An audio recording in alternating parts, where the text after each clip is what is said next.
Hello everybody and welcome to this introductory video. Today I will be talking about ethical hacking and I will also introduce you to the course itself. So first off, you might have noticed that the term ethical hacking is composed out of two words. You have ethical and you have hacking.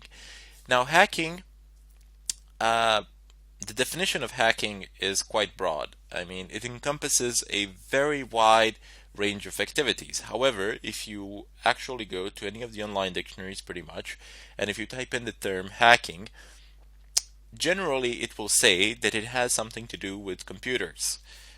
I cannot say that that is not true. However, that is only a small portion of the definition. Rather, instead, the act of hacking is actually having any system, and I mean any system, not just a computer system, not just a digital system. In fact, the system doesn't even need to contain any electronic parts. So literally any system, having it do something that you intended it to do as opposed to what it was designed to do. Now here is one short example that has been cited over and over again. You have a lock, basically. You have a door lock in your house. Everybody has one. Well, I sincerely hope that you have one. And the purpose of that lock is to prevent intruders from entering. So anybody who does not have a key cannot enter. People enter without a key anyway because they pick the lock and then they enter, and that itself could be considered an act of hacking. Also an act of burglary, but that's another subject. Anyway, the ethical side of it would be when you have these large automobile industry manufacturers, and then they hire these burglars to come and pen test their locks. So basically they pay them very good sums of money to go to their factories and to try to unlock their cars. This doesn't need to apply only to locks for cars. It can also apply for your door locks. Manufacturers of pretty much all sorts of locks, they hire people to actually try and pick lock them, and then if they succeed doing it, and if they succeed, they pay them a very good sum of money. I do believe that prices for one car manufacturer, they went up to 1 million euros if you manage to break their locks.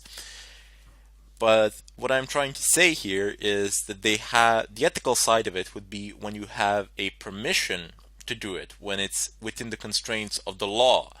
And the act of hacking itself can be within the constraints of the law, but doesn't necessarily need to be. Anyway, we will not be focusing on those types of locks today or during this course. During this course, I will teach you how to penetrate networks, how to exploit systems, how to break into computers, how to compromise routers, etc. You will be after you've finished this course, after you've absorbed all the information in it, you will gain the ability to do some serious damage. Now, because of that, I wish to give a disclaimer here.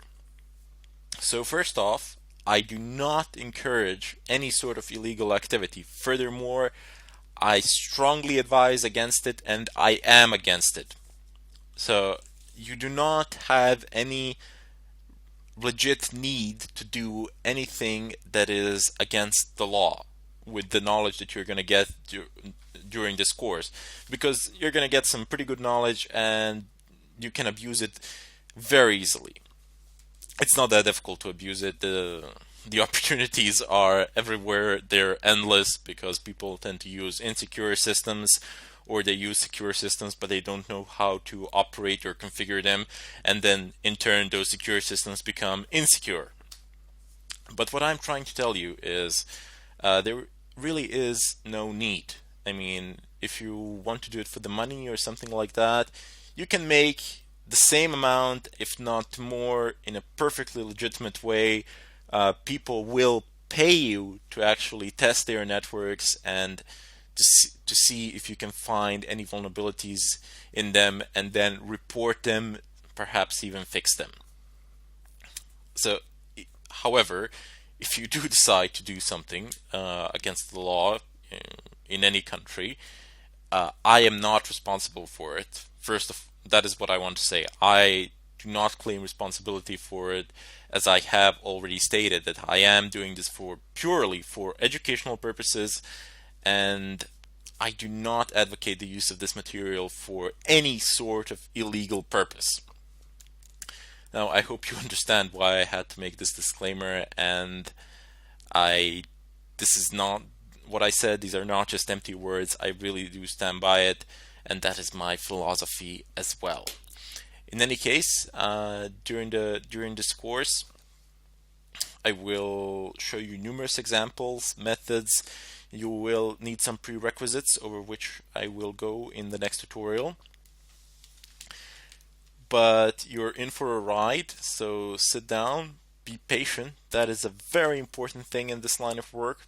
Patience, because everybody has, everybody out there, if you are looking at this tutorial now, if you've typed in the term ethical hacking, I'm guessing that you've seen I'm guessing at some point of time in your lives, like myself, you have seen a movie that involves some sort of hacking with computers, and you see this terminal, and you just see them typing in something there, and it just basically works. It works within 5 minutes or something like that. Let me tell you something. That has nothing to do with the real world, or very little to do with the real world. In the real world, people spend countless sleepless nights trying to do something, trying to obtain access, trying to bypass a password protected file or something of a kind on a server, trying to escalate privileges, trying to inject in a SQL injection or something of a kind. And they not only spend countless sleepless nights doing it, but they also spend a long time planning, preparing, and getting a general idea of what they can do, how they can execute an attack, etc. These are not things that you will be able to do within 5 minutes after you sit and open up your computer, your desktop computer, or whatever. You will need time, you will need patience, but above all, you will need to be curious. Curiosity is one of the first steps here, and obviously, since you've actually chosen to listen to this tutorial, to go through it, you do possess it already. You just need to build on it a little bit more, and you'll be where you want to be. In any case, I hope to see you in the next tutorial, and I bid you farewell.